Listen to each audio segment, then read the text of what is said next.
In the summer of 2004, 19-year-old college student Phillip Thompson accepted a dare from his friends to spend a week as a night guard at a mental institution. The Asylum, infamous for its dark history and the legend of the Whisperer, held a personal connection for Phillip, as his uncle had been a patient there several years earlier. What happened during his time at the asylum was both terrifying and life-altering. This is the story Phillip told his psychiatrist, Dr. Samantha Reeves, during a session after his harrowing ordeal. I walked through the heavy wooden doors of the asylum, not knowing what to expect. As soon as I entered the place, it felt like the air had thinned out, letting the musty smell of old paperwork and stale air hit me like a wave. Fluorescent lights flickered overhead. It wasn't the light, but the shadows it cast that made me feel not alone. Someone approached me to say something, but when I turned around, it was just the lights, casting shadows. I adjusted my new security guard uniform, the starched fabric stiff against my skin. "Phillip Thompson reporting for duty," I said to the bored-looking receptionist who looked familiar. She barely looked up from her outdated computer screen as she handed me a set of keys and a radio. "Third floor, east wing," she droned. "Watch out for the crazies." I tried to ignore the uneasiness that settled in my gut. I needed this job. After all the trouble at my last job, I was sure no one would ever hire me again. It was only for a week, but at least it was something. With Dad's medical bills piling up, I couldn't afford to be picky. Besides, my friends had dared me to stick it out for the full 7 days. $50 from each of them. How could I say no to that? What they didn't know is how much my dad needed it, but there was no way I was going to tell them. As I climbed the creaking stairs to the third floor, I realized I was lost. This was the wrong third floor. I was meant to start 3 floors underground. I turned around and started going down the 6 stories to the 3rd level basement. No wonder the position was open, I thought. Little did I know that the horror I was about to experience had not even begun. My Uncle Jack had been a patient here years ago. Then he vanished without a trace. Mom never liked to talk about it, but I knew something strange had happened to him within these walls. How could they just lose a patient? It didn't add up. But that's the thing about people in these places. They're already invisible. Maybe my connection to Uncle Jack is the reason I've always been drawn to this place, despite its dark reputation. I finally reached the east wing and unlocked the heavy metal door, the keys jingling in my hand. The hallway stretched before me, dimly lit and silent except for the occasional muffled moan or whisper from behind closed doors. I took a deep breath, squared my shoulders, and stepped forward. The cold air prickling my skin, the halls of the asylum seemed to go on forever. Each corridor identical to the last, and full of untraceable movements and moans, a labyrinth of the unknown. As I walked, my footsteps echoed off the bare walls, mingling with the distant sounds of groans and whispers.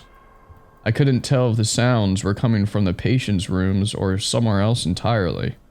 Somewhere far away, and yet impossibly close. I thought I saw movement out of the corner of my eye that disappeared when I looked in that direction. It was familiar, like someone in particular, but it wasn't immediately recognizable. It must have been all those flickering fluorescent lights. Then suddenly it lit up the wall next to me. In the blink of an eye, I saw it. The words, "Susurro ad est." I had no idea what those words meant, but there they were, clear as day on that solid gray wall. I walked faster. Eager to get away from those strange words, my heart began to race. It would be rather embarrassing to call myself a night watchman and be afraid of the crazies, but I couldn't deny that I didn't like anything about it. I kept walking up the hall and then I realized something. I couldn't hear my footsteps or my heartbeat. I couldn't hear anything. Silence surrounded me. Complete silence. As I tried to make sense of it, the silence was pierced by this low moan that seemed to vibrate in my ears. Then I felt something brush against my neck. I swear to God, I almost jumped out of my skin and I tapped my neck to try to knock whatever it was off of me. But nothing was there. Suddenly, my footsteps and heartbeat came back louder than ever. They were all I could hear, pounding in my head. As I quickly turned a corner, a certain room caught my eye. The door was slightly ajar and a faint light spilled into the hallway. Something about it called out to me, piquing my curiosity. And I just wanted to get away from this creepy corridor. I hesitated for a moment, knowing I shouldn't pry where I wasn't meant to, but the urge was too strong to resist. As I approached, the lights went out for what seemed like an eternity, but must have only been a few seconds. Because then I felt the rush of wind as a door swung open and someone grabbed me. I thought it was a nurse. A hand, ice cold and impossibly strong, clamped over my mouth from behind. A muffled scream ripped from my throat as I was pulled backward. A rasping whisper tickled my ear. Not quite words. More like dry wind rustling dead leaves. It somehow freed me and I was able to close the door and lock it with a master key. The air felt thick where the hand had been. I couldn't stop my fingers from tracing the invisible mark around my mouth. It felt icy there, as icy as the hand had felt, and I shivered. I didn't know what had just happened. It's hard to explain, but I put it down to being in that place. I tried to shake off what had happened and left the room. Another room in front of me was also open.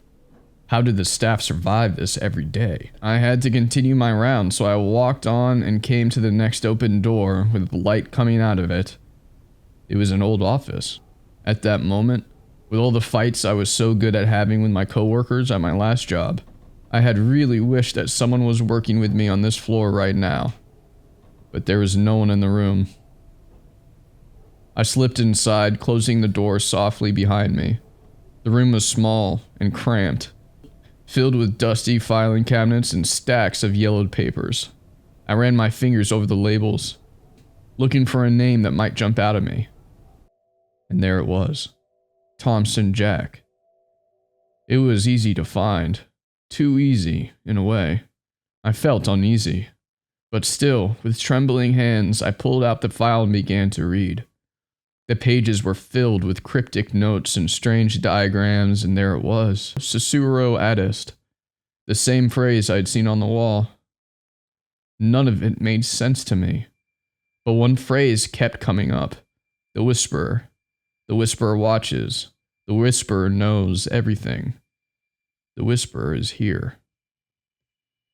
According to the file, the Whisperer would appear mostly in my uncle's dreams. I searched another file, and this too had the Whisperer mentioned in it. The file mentioned how it spoke to them in their dreams, promising them power and knowledge in exchange for their sanity. Some had even claimed to see it, describing it as a shadowy figure with glowing eyes and a voice like honey. An icy wave of cold air washed over me, breaking my concentration. And as I realized how much I needed this job, the rational part of my mind told me it was just a bunch of nonsense. It was the ravings of disturbed minds, and the strange things that happened to me were due to exhaustion and my overactive mind. But something about it felt all too real, like a half-remembered nightmare lurking just beyond the edges of my consciousness. I shoved the files back into the cabinet and hurried out of the room, trying to shake off the unsettling feeling that was becoming harder and harder to ignore. But I had a job to do, and I couldn't let my imagination run wild. But as I continued my rounds, I could feel the icy throbbing on my mouth where that hand had been. What more there was to this place than met the eye. The sensation of spinning intensified as it became harder to keep my composure in the dimly lit hallway. My vision began to blur at the edges. I began to see shadows everywhere. But through all this confusion, I kept seeing the words, Susuro adest. Not only on the wall, but on the crusty windowsill, smudged on the ceiling, and somehow written on my own hand in Sharpie, in shaky handwriting. I must have written it while reading the file, though I don't remember doing it. Finally, I reached out, my hand finding support on the rough, cold concrete wall. I leaned heavily against it, trying to steady myself, but the exhaustion was overwhelming. My legs buckled under me, and I slid down the wall, coming to rest on the dusty floor. I had to compose myself, and this was the only way I could think of. I squeezed my eyes shut, trying to block out the dizzying kaleidoscope of horrifying images dancing behind my eyelids. My mind raced, thoughts jumbled together in a chaotic mess. My uncle's disappearance, the asylum's dark history, the whispers of something sinister lurking within these walls. It all swirled together. A whirlpool of fear and confusion. My fingers worked the phone by themselves. I had to know. What did those words mean? Susuro adest. Latin. It means the whisperer is here. Despite my best efforts to stay awake, to keep my wits about me, I felt myself slipping away. I needed to get my bearings, and perhaps a moment's rest would do just that. However, there was no real decision to be made, as the pull of unconsciousness was too strong. I sank into a restless slumber, the asylum fading away. In my dreams I was lost, wandering through a twisted version of the asylum. The walls seemed to breathe, pulsating with an unnatural life of their own. Shadows danced at the edges of my vision, and I could hear whispers, sinister, unintelligible murmurs that sent shivers down my spine. These whispers, they were vibrating off the walls. They were calling to me. Words I heard but couldn't translate. Suddenly I jolted awake, my heart pounding in my chest, a scream caught in my throat. For a moment I didn't know where I was, the nightmare still clinging to the edges of my consciousness. But as I shook my head awake, my eyes adjusted to the dusty darkness. The familiar corridors of the asylum came into focus. As I pushed myself up from the floor, my legs still shaky, a glint of something caught my eye. Tucked into a crack in the dusty wall was a small leather-bound journal with a brass clip. It would have been easy to overlook and think it was just a part of the wall peeling away, but somehow it called out to me as if I was destined to find it. Curiosity getting the better of me, I pulled it out and flipped it open. The first page was dated over 2 decades ago, and the handwriting was painfully familiar. I turned the pages with a shaking hand, reading more and more of the experiences. He wrote of a presence that drove him mad. He called it the Whisperer. It taunted him. It never left him alone. As far as I could tell, that was exactly what was happening to me. I flipped through the pages, his words beginning to sink in as I read. Most of it was unintelligible. And then there it was, page after page of 2 words scrawled over and over again. The Whisperer. As I read it, I saw a flinting shadow in front of me, and then I heard the echoing scream. I jumped in fright, shoved the journal into my pocket, and ran. I told myself it was all in my head. Besides, I was still on the clock and I had to get back to some semblance of work. As I dashed through the door to the common room, I found a maze of patients.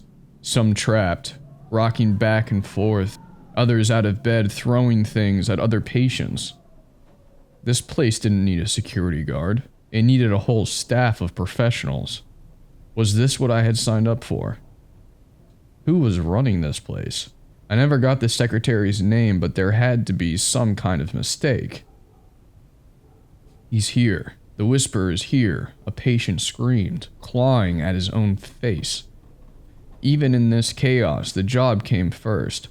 I had to at least try to calm them, but it was like trying to hold back a tidal wave with my bare hands. The patients seemed to be under the influence of something beyond my understanding, yet familiar. Their eyes moved like puppets. But who or what was pulling the strings? As I struggled to maintain control, a chilling realization crept over me. The Whisperer, the entity that had haunted my uncle and now seemed to be influencing the patients, was real. And if the diary was to be believed, now it was targeting me. I saw a patient, a woman with knotted hair and an intense stare, staring at me, staring at my arms.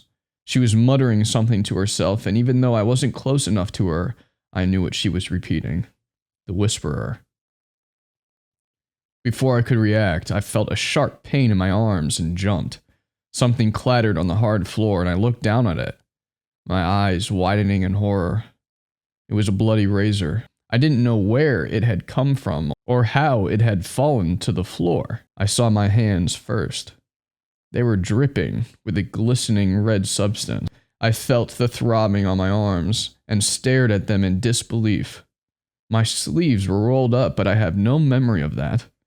There, carved deep into my flesh, were the words, "The Whisperer." I was a walking wound. I let out a soft scream and scratched at them, trying to rub the words away, but they wouldn't fade. They'd laid claim to me, now at the bidding of the Whisperer. I tore off part of my shirt so I could pick up the razor and use it as a weapon if necessary.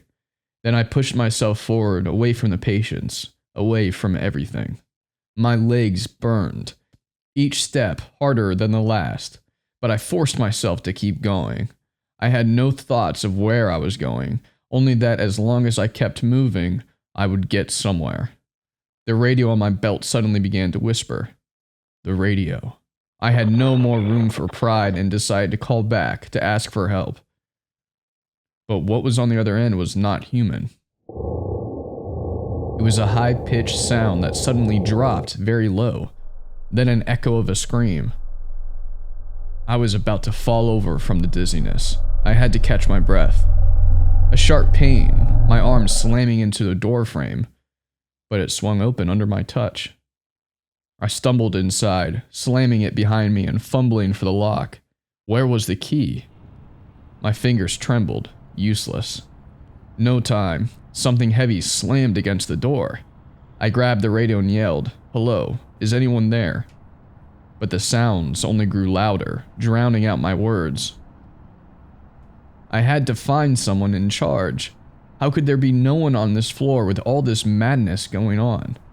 The screams of the patients echoed through the corridors, their anguished cries mixing with the disturbing tune on the radio. I spun around, my eyes scanning the room. Another office. A shadow flickered, my own reflection in a cracked mirror. Behind it, a splintered desk, big enough to crawl under. Just as another crash shook the door, I dove, squeezing into the dusty darkness. Silence. Silence except for my own ragged breathing. Dust motes danced in a sliver of light from beneath the door. What had I escaped? And was it just the other patients, or was something driving them into a frenzy?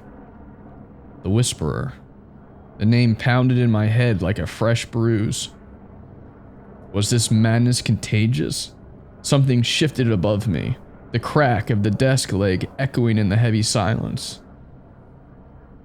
Was it just the patients at the door? Or was there something else stalking me, even now?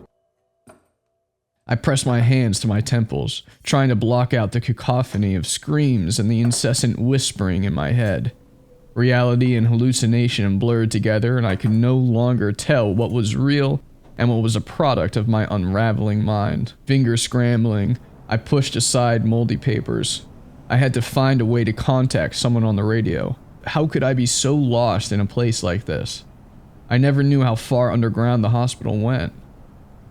As I stood and leaned against the desk to catch my breath, a glint of metal caught my eye. With trembling hands, I reached for the object, revealing a small, ornate key. It seemed to pulse with some otherworldly energy, and as I held it, a sudden realization washed over me like a tidal wave. The Whisperer, I murmured, my voice barely above a whisper itself. It's not some outside force. It's me. It's always been me. The key unlocked a hidden compartment in the desk, revealing a weathered journal. As I turned the pages, the truth unfolded before my eyes. The asylum's dark past, the experiments, the tortured souls. And at the center of it all, a manifestation of the patient's collective darkness, given form by their shared trauma and despair. I sank to the floor, clutching the journal to my chest. Tears blurred the pages as I faced the terrible truth. Had I unleashed this evil? Was I the architect of my own descent into madness? I looked down at my arms, the bloodied, encrusted words, the whisperers staring back at me from their forced indentations. The room grew colder, shadows shifting unnaturally. My eyes flickered to the cracked mirror. My reflection was staring back, but twisted. The smile widened and predatory, a smile not my own.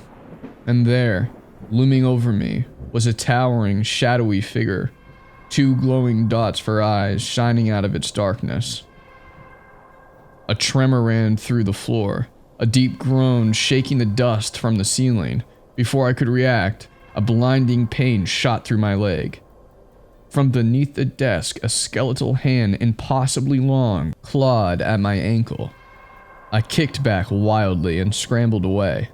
The radio fell to the floor, the disturbing music abruptly replaced by a rasping whisper, calling my name over and over again. The skeletal hand disappeared, and the words, carved into my flesh, seemed to come to life on my arm, swirling there in bright red. At that moment, the ceiling above me cracked wide open. A blinding white light filled the room, a deafening roar drowned out the whispers, and then darkness. I sat in the sterile confines of the psychiatric hospital, my mind still reeling from the horrors I had witnessed at the asylum. The authorities had found me curled up in a corner, clutching the bloody razor and muttering incoherently about the whisperer. They had sedated me and brought me here, to this place of supposed healing. But I knew deep down that the scars on my psyche would never truly fade. In the depths of my own personal hell, I struggled to make sense of what had happened. I could never escape it. One look at my mangled arms, and I was instantly reminded that my mind and body were no longer my own. They were now the whisperers. As I lay in my hospital bed, staring at the stark white walls surrounding me, whispers echoed from the dark history of the asylum. The truth behind the whisperer had finally come to light, and it was more terrifying than I could ever have imagined. The entity that had possessed me, that had driven me to the brink of madness, was not a singular entity, but rather a manifestation of the collective suffering and madness that had accumulated within these walls of the asylum over the decades. The writing on the wall, Sussurro Adist, was true. The whisperer was here. The experiments, the torture, the countless lives shattered in the name of twisted science and depraved curiosity, it had all fed into the force that had taken a hold of me. And now I was just another shattered mind left to pick up the pieces in the wake of its destruction. The doctors spoke of treatment, therapy, medication, but I knew deep down there was no cure for what ailed me. I had delved too deep into the unknown, and the consequences of my actions would haunt me forever. As I closed my eyes, trying to escape the nightmare that had become my reality, I couldn't help but reflect on the fragility of the human mind. How easily we can be swayed, how quickly we can fall into the abyss of madness when faced with the horrors that lurk in the shadows. And in the end, the whisperer would always be there, waiting patiently for his next victim, ready to claim another soul in his never-ending cycle of darkness and despair. The friends who had dared me to take the asylum job came to see me, their faces etched with terrible guilt. They couldn't understand the depth of the darkness I was facing and seeing at that very moment, the horrors that had seeped into my very soul. Eventually, the darkness would prevail and take away the light until I was completely consumed by it. by the Whisperer. On November 5th, 2004, Detective Ramirez flipped through the final report on Phillip Thompson filed by the Department of Corrections. He read about uncontrolled delusions, unsubstantiated allegations, and the psychiatric hold, and joked with Officer Williams that it was nonsense. Officer Williams' account tells how he left the office before Ramirez. He returned the next morning to find Detective Ramirez sitting in the exact same spot he'd left him the day before. He was gripping the arms of the chair and staring at the static security footage, which later turned out to be from the asylum on the night Phillip Thompson lost his mind. When Officer Williams walked over to ask him if he was okay, he noticed that his eyes didn't leave the screen and heard him repeat something under his breath. The Whisperer. As Officer Williams placed his hand on Detective Ramirez's shoulder, he struck him, attacking him in the face with a stapler, missing his eye by inches. Security footage from the asylum soon disappeared, and there has been no further information on what happened to either Detective Ramirez or Officer Williams. As for Phillip Thompson, Reeves recorded in 2008 that Phillip was now in a non-verbal state of psychosis. The last recorded words he ever said before becoming unresponsive were, "The Whisperer has swallowed me now." The asylum closed in 2012, and information on many patients, including Phillip Thompson, has since become untraceable. He became one of the lost patients, the same fate as his Uncle Jack. Exactly what happened to Phillip Thompson that fateful night 2 decades ago is hidden within the confines of this asylum, where, for many, sanity seems to have been lost and insanity confirmed. For more scary horror stories, please subscribe.